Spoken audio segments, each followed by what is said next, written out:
Good Day Orlando starts now with breaking news. We're following a mass shooting in downtown Orlando this morning. 2 people killed, at least 6 others suffering gunshot wounds, and a 17-year-old boy is now in custody. We've just got some new video into the newsroom showing some of the chaos in downtown Orlando, and it appears that we are circling there who we believe to be the suspect in this case. We were told that the suspect was wearing a yellow shirt when he shot into a crowd as people were celebrating Halloween last night. Get on the ground! Get on the ground right now! Get on the ground! Get on the ground right now! All right, so there is a close-up view now of the suspect being taken into custody. Body camera video showing that no officers fired any shots. They were able to get to him right away because there were so many officers in downtown last night because of Halloween. Again, a 17-year-old boy is in custody. We do know that he does have a prior record. He was arrested last year for grand theft. He is a juvenile, so we don't have a lot of other information. But, of course, all of that information continues to come into the newsroom this morning. Thanks for being here. It's now 9 o'clock. I'm Amy Kaufeld. And I'm Danielle Knox. And I'm Deborah Cho. Of course, we have been following this story since 4 o'clock this morning, really all morning long. Right now, we want to get out to Fox 35 anchor Ryan Elijah, who is actually live at the scene for us this morning. Hey, Ryan. Good morning, Deborah. Obviously a busy scene down here. There's a lot of media down here. Still a lot of investigation going on. Wall Street Plaza is over my left shoulder, so a lot of this that took place is kind of in that direction. I was just here a week ago. If you were downtown, you know there are huge crowds on weekend nights. Last night they estimate the 50 to 100,000 people, many people in costume. We want to show you some of the images as well that we have seen throughout this. Of course, 2 years ago there was another shooting that happened. It was in the Wall Street area, and they've changed a lot of changes. 6 security checkpoints they set up then as well. In May of 2023, there were downtown bars that they had to abide by different rules. They've worked 2 years to try to cut down on this, but obviously last night, even with 100 police officers, it made a quicker arrest, but it did not prevent the attack, and so we will continue to follow that this morning. Right now, we want to get to Marley. She's been down here all morning long to see the latest on We Know. And Marley, that is the one thing we noticed right away, is that there was a very quick arrest in this shooting, unlike 2 years ago.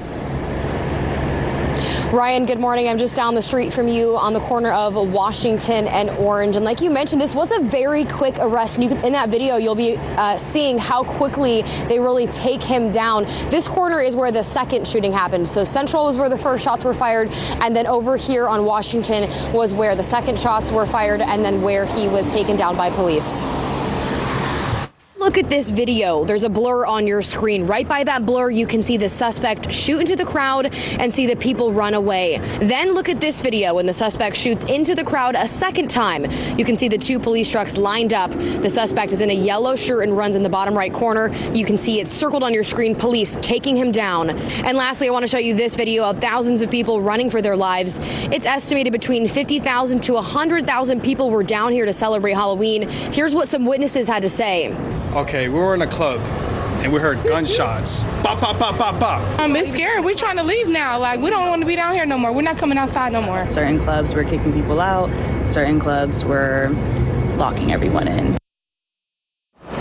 You know, it's definitely been a very terrifying and traumatic day for a lot of people. When I first got here on 2:30, 3 o'clock this morning, there were still people walking around looking for their cars, all dressed in their Halloween costumes, trying to figure out a way to get home because this street here for about 6 blocks was blocked off from police and then a few streets over. So there's a large radius that people couldn't actually access. I saw lots of people on the sidewalks crying, trying to call their friends, can you please come pick me up?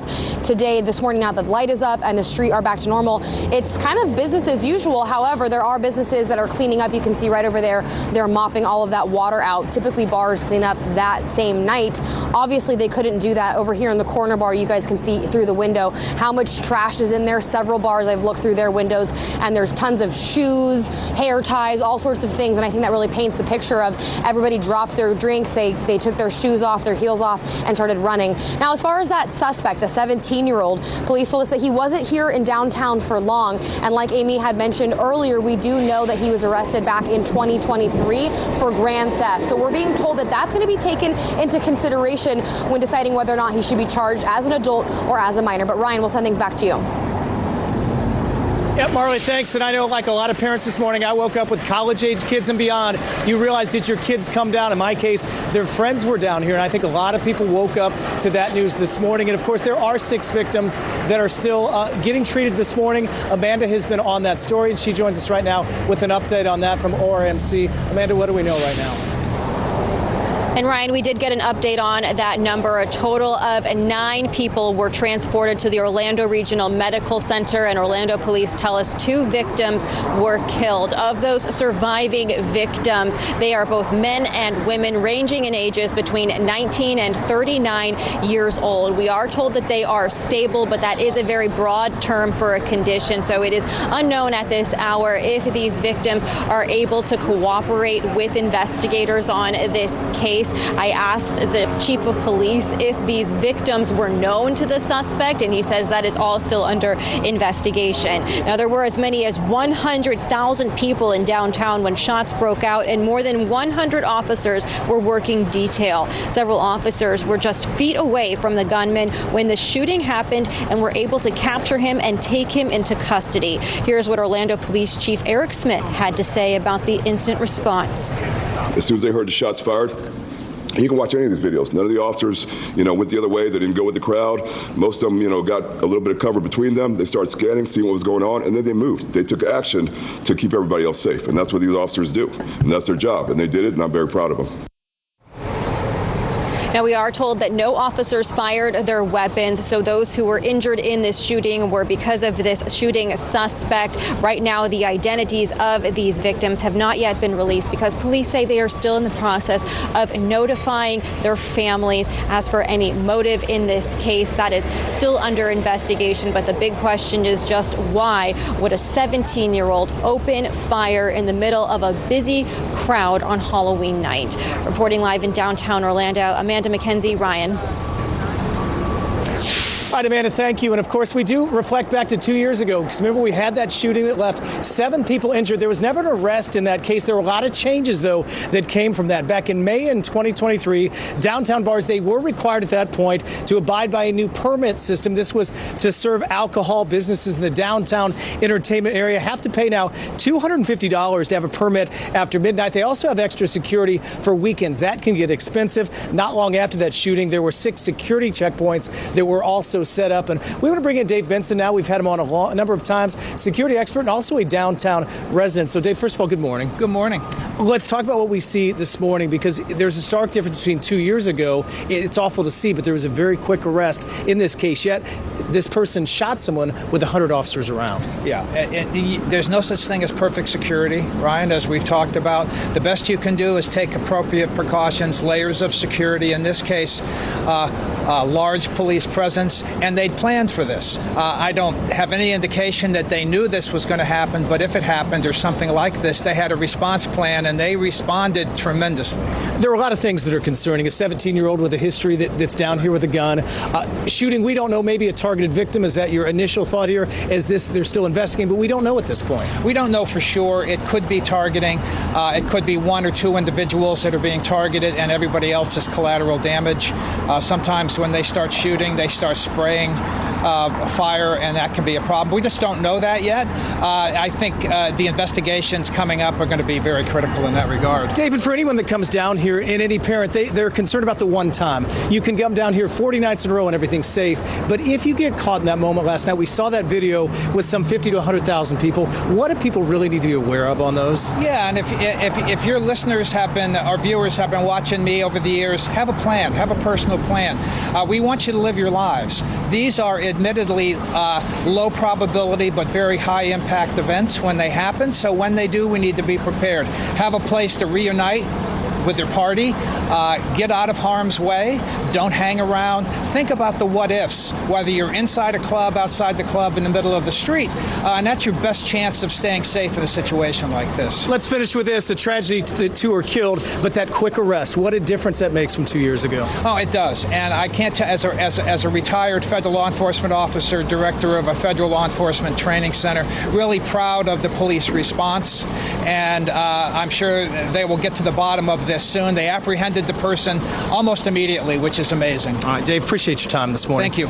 We should add, as you can imagine, Halloween night, one of the busiest nights for police down here on what is a busy stretch for them already, but this is one of the busiest nights last night. We'll continue to have the latest, a lot of unanswered questions from downtown. Let's go back to the studio. You know, Ryan, you actually have Dave there, and I want to ask you and him almost a question here. A couple years ago, you know, when we had that shooting in downtown Orlando, police kind of had perimeters up, and they were checking for weapons. They had people go through those metal detectors. You know, and I believe the police chief said something about a law, and that prevented them from doing that this time. Do you think that might, you know, have people question, should we bring that back? Can Dave maybe elaborate a little bit on that? Yeah, he can, Deborah, because Dave and I were talking about this before, Dave, the fact that they're trying to put those 6 perimeters up to check for weapons, but you've heard from police that sometimes that law gets to be a problem where if someone is carrying, now obviously a 17-year-old, there might be other issues there, but if you're an adult carrying, what does that do for police? It makes it problematic because you're not able to profile people. We don't want to encourage that, but that permitless carry law that passed in July of 2023 means certain categories of individuals don't need to have a permit to conceal carry. Now, we shouldn't be seeing open carry. That's another issue. But it just makes it problematic for law enforcement in trying to detect the potential for that. If it's a private property, it's up to the owners of the private property to make a decision. When you're in a public street, I think it's a very different situation. Dave, thanks. One of many things we're watching, and an unanswered question, Deb, but that is a concern and a question after an event like this. Yeah, definitely so. Appreciate that insight, Ryan. And Dave, thanks so much. All right, we're going to keep updating this story for you all day long on air and online. You can go to the Fox 35 News app. We do expect that we'll have news conferences throughout the day. And of course, as soon as that happens, we'll bring that to you along with our forecast. We'll be right back. You decide 2024. For the latest information on local and national races, depend on Fox 35, your home for election coverage. It is 9:15. Welcome back. Our big breaking news story of the morning is you take a live look at downtown Orlando. A mass shooting in downtown has left 2 people dead, several others injured. We can tell you a 17-year-old suspect is in custody right now. And we, of course, will continue to update the story for you all day long on air and on the Fox 35 News app as well. You can also watch the full press conference that we had earlier this morning with Police Chief Eric Smith on our Fox Local app. The time right now is 9:15. Let's go ahead and check back in with Brooks Garner. He has a look at our local weather. Hey, Brooks. Good morning, Danielle. Well, we've got a very nice day ahead and a decent weekend in our future. 73 degrees right now in Titusville. The sun is shining here from our Launch Credit Union camera, but it's not shining everywhere. We'll have a couple of showers around through the day today, about a 20 to 30% chance. Most of this on the coastline. A rip current risking the beaches all weekend long, and a tropical system may form next week, early next week. First off, Fox 35 storm tracker radar will zoom into southern Brevard County around Grant and Valcaria, Mico. We've got some showers now moving inland. These are also extending northward through the Patrick Space Force Base area, Satellite Beach, Palm Shores, and ultimately the Brevard Zoo, finishing up the renovations there. May catch a little bit of rain, just a sprinkle, hit or miss kind of stuff. And it's in and out, just real quick. It's like 20 minutes of rain max. About a 20 to 30% chance on the coastline, 20% chance in Orlando. Tomorrow, rain chances going up just a little bit. So just a few scattered showers today, no organized system. It's just a flow off the Atlantic. For tomorrow, between about 11 a.m. and 3 p.m., we could have a little bit more of a surge of some of that rain from Orlando and Sanford points south coming in from the water. No reason to cancel outdoor plans though, and I'm not expecting thunder and lightning. 76 degrees in Titusville right now, 78 at Cocoa, 73 in Orlando, 66 in Gainesville. We're on the way to 83 in Gainesville, 85 in Orlando, and in Palm Bay, 84 degrees. So it'll be a very nice day today, although temperatures will run about 3 to 4 degrees above normal.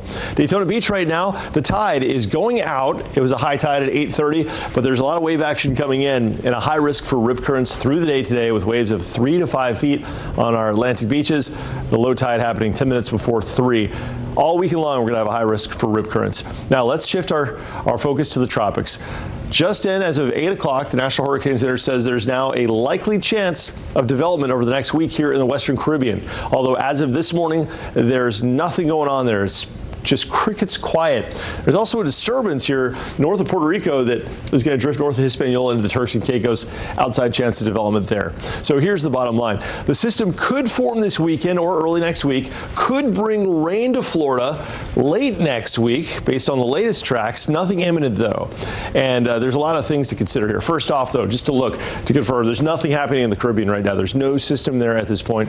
There's a little bit of a tropical wave here north of Puerto Rico. That said, the water is very warm here, the ocean heat content in the Caribbean, but it's not in the Gulf. So if something did form here this weekend or early next week and worked into the Gulf, it's not like what we'd see here in August or September where the Gulf is piping hot. In fact, it's cooling down precipitously as we dive into the month of November. And so whatever forms here with loose steam as it moves northwestward, becoming more of a rain threat probably than like a developing wind threat. That said, high pressure that had once been protecting Florida is now going to be drifting east just a little bit, allowing an opening here for whatever forms to potentially work into the Panhandle or maybe points west. Time will tell, and the exact location of what develops will determine that and when, because the position of these weather systems will influence the obvious track of all of that. But the general thinking is that we're going to see a low pressure system emerging from the Caribbean and potentially bringing influences to our region late next week in the form of at least some rain.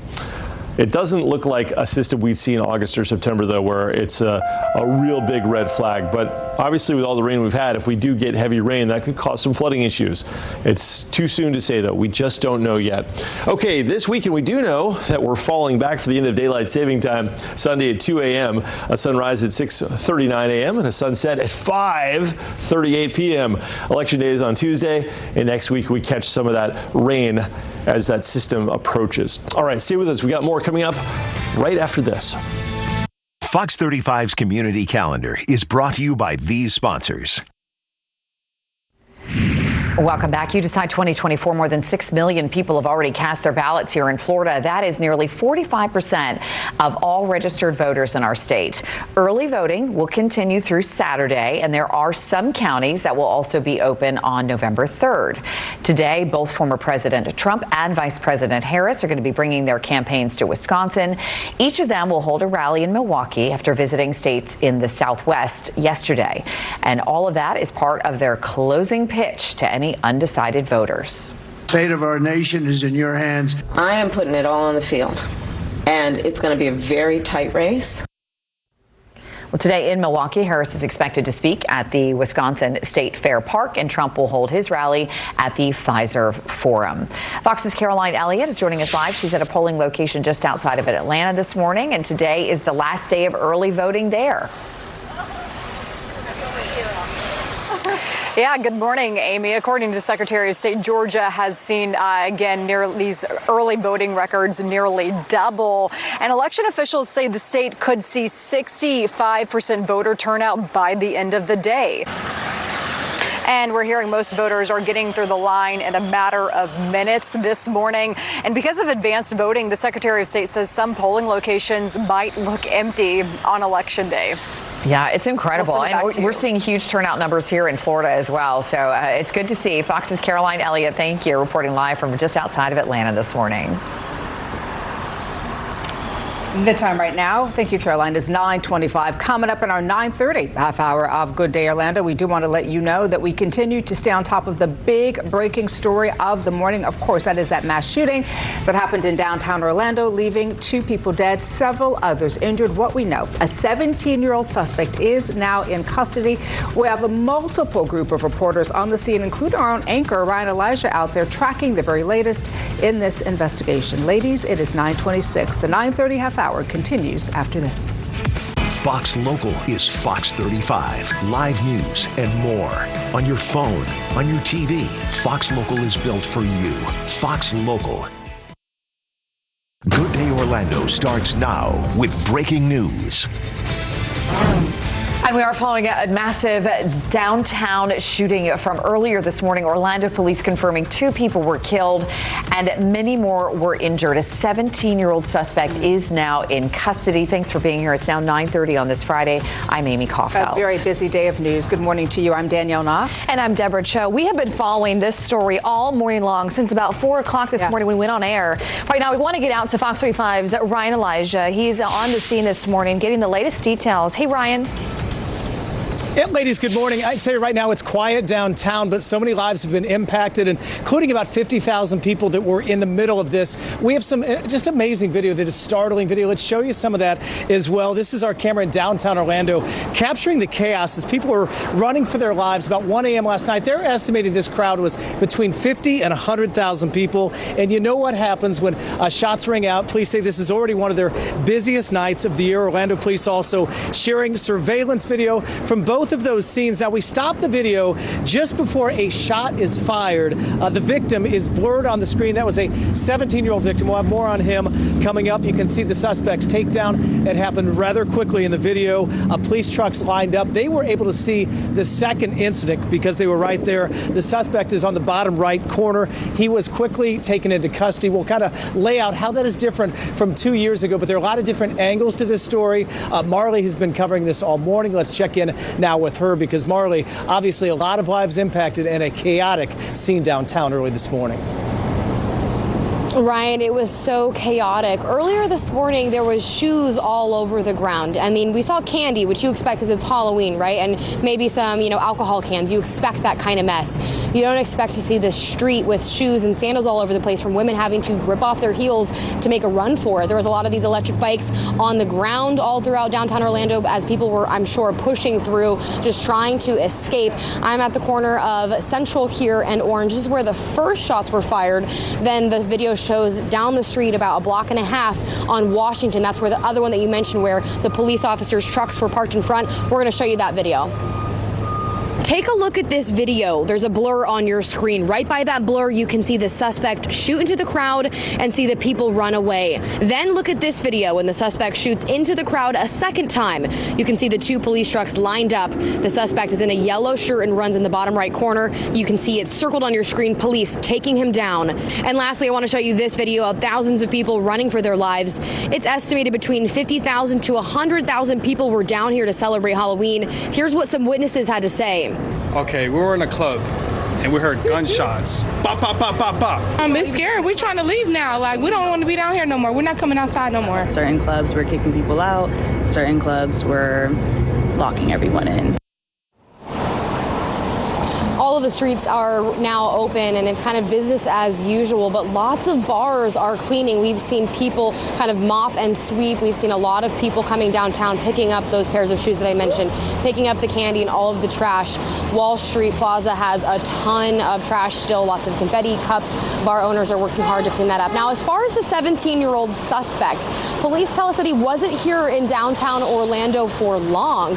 They also told us back in 2023 he was arrested for grand theft.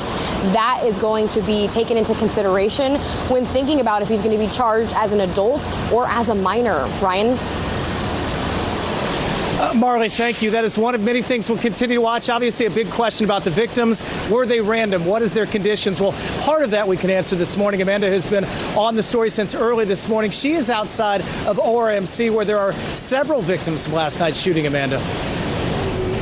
That's right, and officials here tell us that they received a total of 9 patients from that shooting, and Orlando police say 2 victims were killed. We're told that the victims were both men and women ranging in ages from 19 to 39 years old. We're told the surviving victims are stable, but that is a broad term for a condition, so it's unclear if they are cooperating or even able to cooperate with the investigation at this time, because this shooting just happened hours ago in the middle of the night on Halloween. Now, I also asked the chief of police if the victims were known to the suspect, and he says right now that is still all part of the investigation. Now, there were up to 100,000 people gathered in downtown Orlando for Halloween celebrations last night, and approximately 100 officers were working detail. Several officers were just feet away from the gunman when the shooting happened and were able to capture him and take him into custody. Here's what Orlando Police Chief Eric Smith had to say about the instant response. response.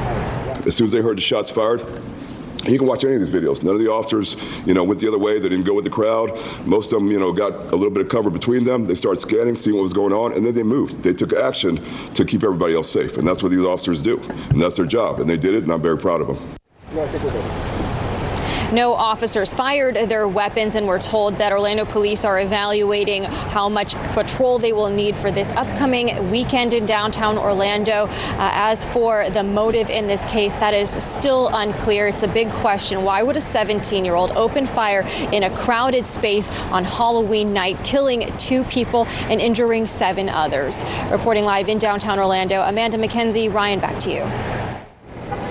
Amanda, thanks. And if you've really followed downtown Orlando business, there was a couple years ago, this goes back, this has been a big battle over bars downtown, security downtown, because remember, let's reflect on that shooting from 2003. 7 people were injured in that incident. Not long after that, in August, there were 6 security checkpoints that were set up trying to keep guns from being passed through to different areas where there are a lot of people. And that May of 2023, downtown bars were then required by a permit to have a system in order to serve alcohol. Businesses in the downtown entertainment area, they had to pay $250 for a permit to be open after midnight. They also had to get extra security for weekends. There was a concern about that as well. I should point out that shooting was in 2022. And let's talk to Orlando Rolone, of course, the former Orlando police chief, about this morning for his insight.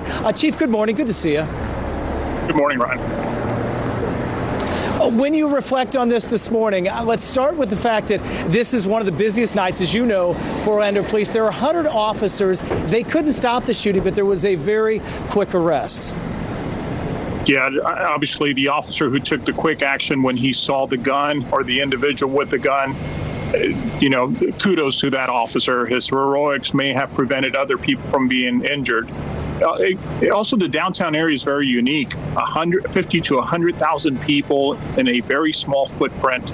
That is a lot to deal with. But the fact of the matter that the Orlando Police Department had over 100 officers present, both on duty and those that are being provided by the clubs, goes to show that they're not doing their part in making sure that they have a large presence in the area. Unfortunately, though, when an individual like this comes into the area who could care less how many officers are present, is very difficult to deal with.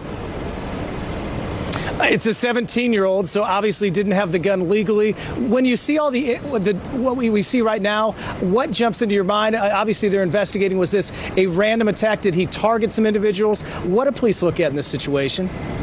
Everything you mentioned right now is early in the investigation. They're looking at witness statements, body-worn cameras, background on the individual. There's a lot of moving parts in order for the department to put together what could have led to this. Unfortunately, though, like you mentioned, a 17-year-old with a gun. They're going to trace that gun too to see how he got a hold of it. There are a lot of factors that have to be basically checked, and a lot of evidence that they have to go through. But a lot of the video, fortunately, in the downtown area is abundant. So hopefully they'll be able to piece together how he got there and what his intent was, whether it was just to hang out, got into a fight, and pull a gun or not. Obviously, there will be a lot of police districts looking at what they can do to prevent this, but there is a question right now. They set up these 6 security checkpoints, but I've heard from some in law enforcement with that law that states about being able to carry without a permit. What does that do to trying to keep a gun out of an area like this, even if you have those 6 districts where they have to pass through a metal detector? Well, obviously, someone is not allowed to go into a nightclub establishment with a weapon. That is clear. The question, though, for legislator is going to be whether the statute is clear enough to make it a prohibited act to bring a gun into a setting, regardless of whether you're inside the club or not. Meaning, if it's considered an entertainment district, I would think that the prudent thing to do would be to prohibit someone from bringing a gun into that environment, whether they're inside of a nightclub or not. So probably a good question to ask for the legislators who are obviously doing their best to create laws to protect us.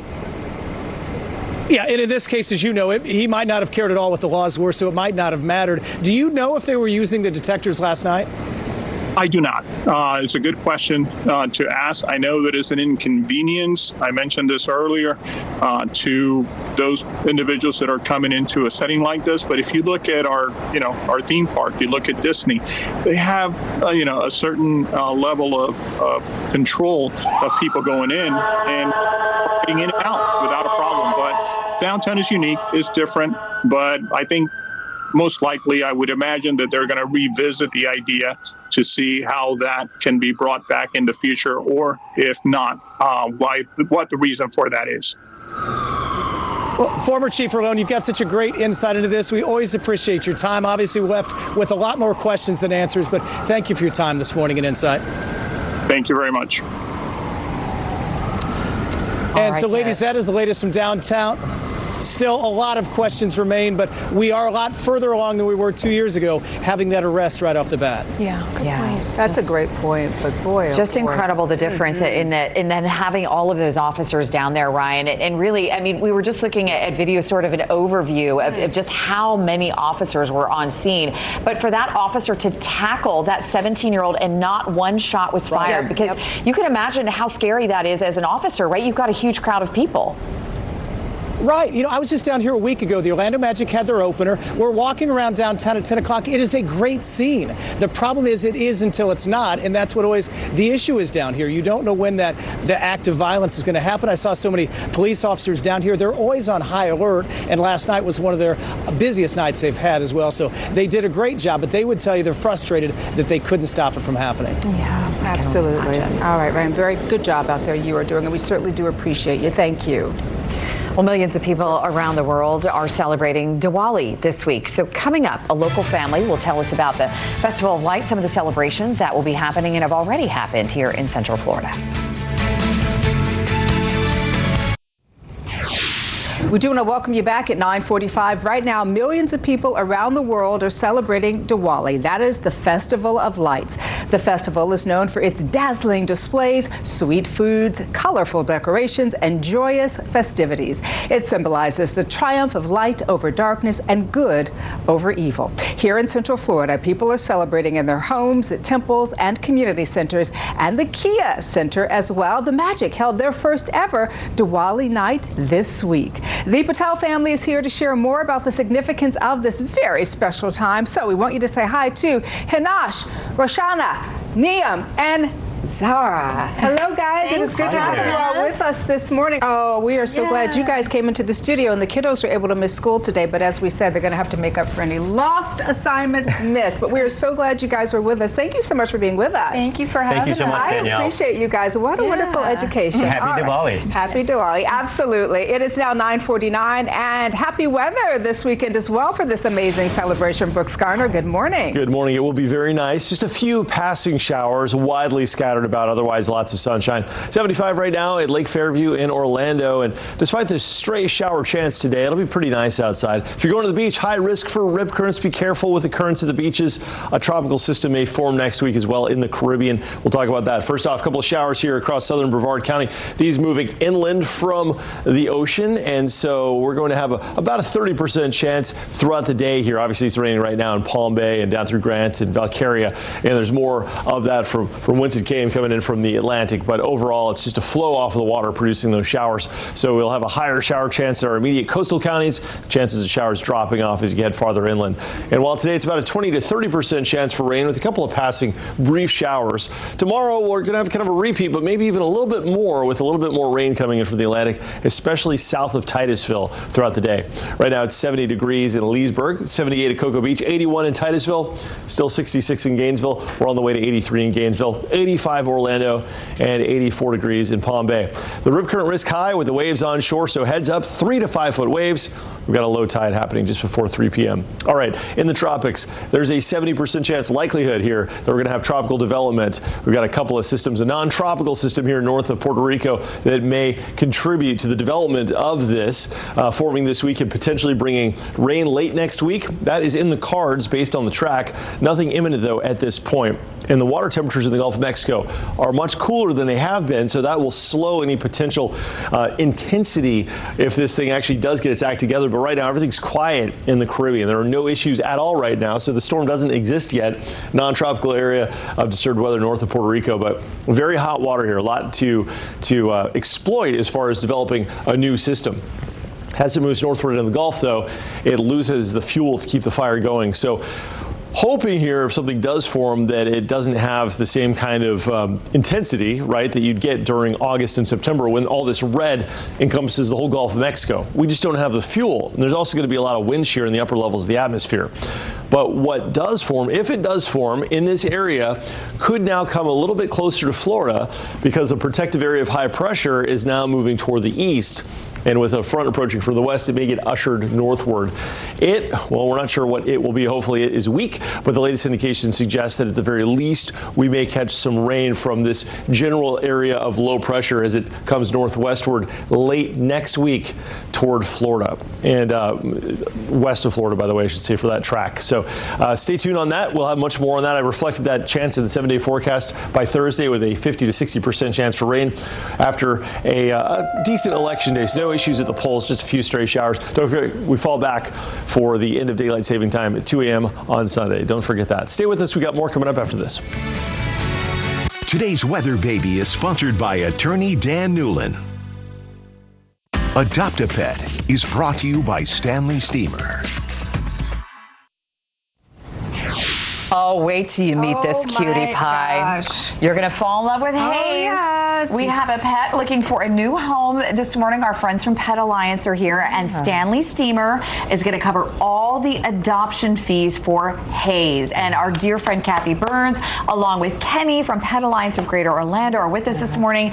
Okay, we're all in love with this. Absolutely. We can just call him Handsome Hayes, right? Isn't he beautiful? He is so cute. He's young. He's well-mannered. He's just about a year old. Oh my God. He was an owned baby. And so what happened? He actually came to us. He was relinquished with people evacuating in the coastal area of Georgia before Helene recently. Oh. And he came down and then rode out Milton with us. Oh So, my gosh. you know, and that story, I got to tell you, the thing about Hayes, for those of you at home who are looking for a pet with just 30 seconds left, I want to make sure that I mention he can sit, he can lay, he can roll over, shake. he follows commands, he can shake, and he seems so lovable. He is very lovable. He was definitely a family dog with a lot of basic training, attention.